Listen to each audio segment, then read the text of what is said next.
2025年 Lady Gaga 正式封神，成为了本世界第一位，也可能是最后一位的时代巨星。The category is Dance or Die.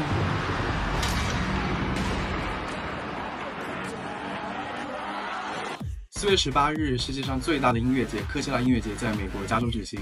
Lady Gaga 在这场音乐节的全开麦唱跳2个小时的完美表现，强大到像是外星人，甚至有一些 K-pop 粉丝说，感觉自己以前吃的都是拼好饭。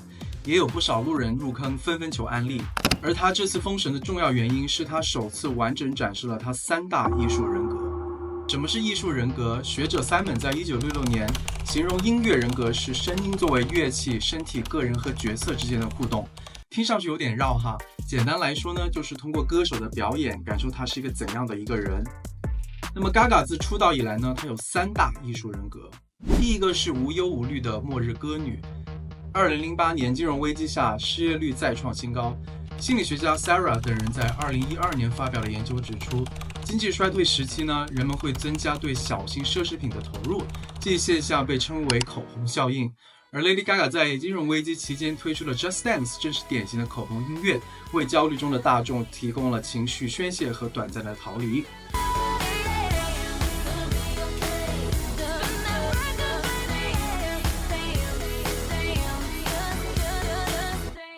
2024年，他和 Bruno Mars 推出的 Die With A Smile 成为了 Billboard 榜单18周的冠军单曲。MV 的复古造型和歌词契合后疫情时代的复古情怀，让所有人都在怀念以前那个繁荣的过去。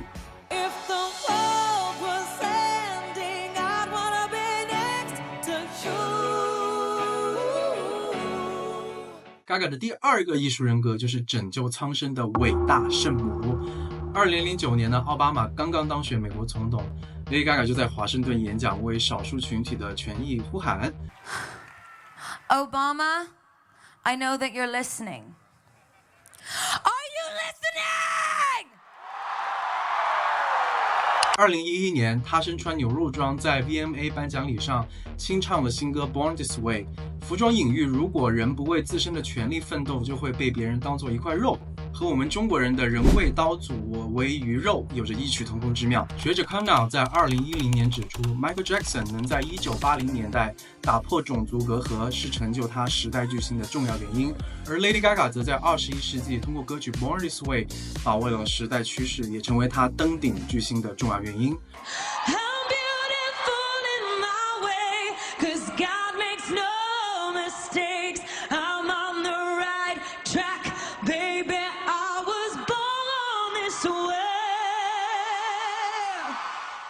而真正让 Gaga 封神的是他的第3个人格，这个人格是什么呢？我先卖个关子，但和他这次科切拉的表演密不可分。Gaga 这次将舞台搭建成沙漠里的欧式歌剧院，他将表演分为了5个章节，以极其豪华的舞台及剧情设计，讲述了他自我人格挣扎的历程。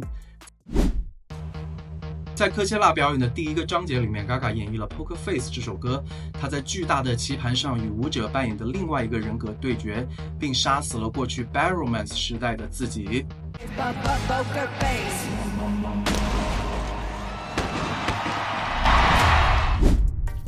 而在他表演的尾声呢，伟大的圣母，也就是我们的第2人格，通过 Born This Way 这首歌宣示了降临。他的嗓音其实在这个人格中我觉得也是非常重要的因素，因为 Gaga 他的歌声充了一种生命力，仿佛可以给你打一针鸡血，就是那种我家住在黄土高坡的那种感觉。比如这个时候他已经唱了90分钟了，观众都以为他累了，结果 Gaga 一开嗓，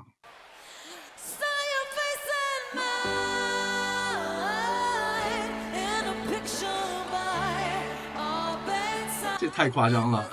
但很可惜的是，最后圣母也离开了人间。那么在最后一首歌的时候呢， Gaga 出现在了抢救台上，旁边的怪物医生正急着抢救，前面2个人格都已经离去了，谁能够把他唤醒？第3人格又会是谁呢？答案就在他表演的最终章。 I'm a monster. Yes, you're a monster. We are monsters. And monsters never die. Monster 在这里就是 Gaga 粉丝的名字，而拯救 Gaga 的就是他曾经拯救的 Little Monster。此刻的 Gaga 开始绘画他的第3人格，繁星脆弱的血肉之躯。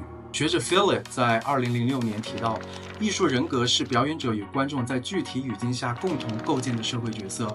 在最终章的剧情里 ，Gaga 和台下的众人一样，皆为凡人。他的圣母人格曾经拯救了台下的观众，此刻他又被观众拯救，两者互相扶持，成就了 Gaga 的第三人格。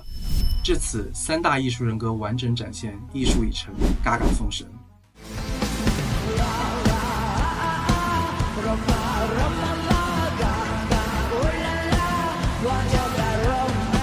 那么万事达信用卡最邀请了 Gaga 的素人粉丝，拍摄了他新歌的音乐录影带，两者互相成就，粉丝成为了舞台的主角，也把光给了 Gaga。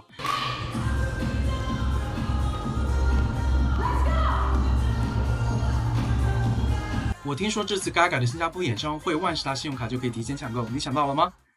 说了这么多 ，Gaga 知道他这些艺术人格呢？我是不是在阅读理解度太多，在痴心妄想呢？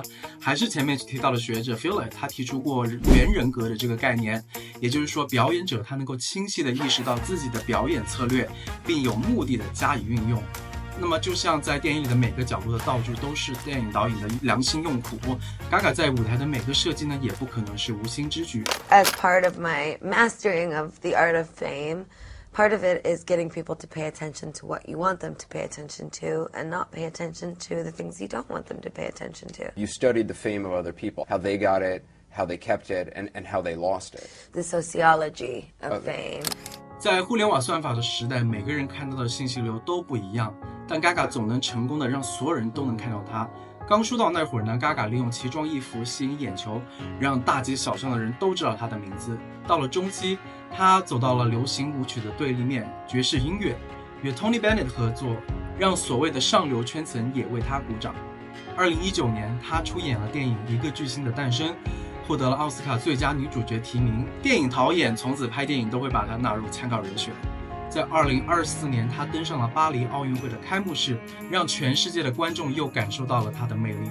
Gaga 在这17年里面，他努力破圈，反复输出他的三大艺术人格。无论是今年的巴西演唱会，还是科切拉音乐节，量变产生质变，观众终于 get 到了他的好，他也迎来了他最好的时代。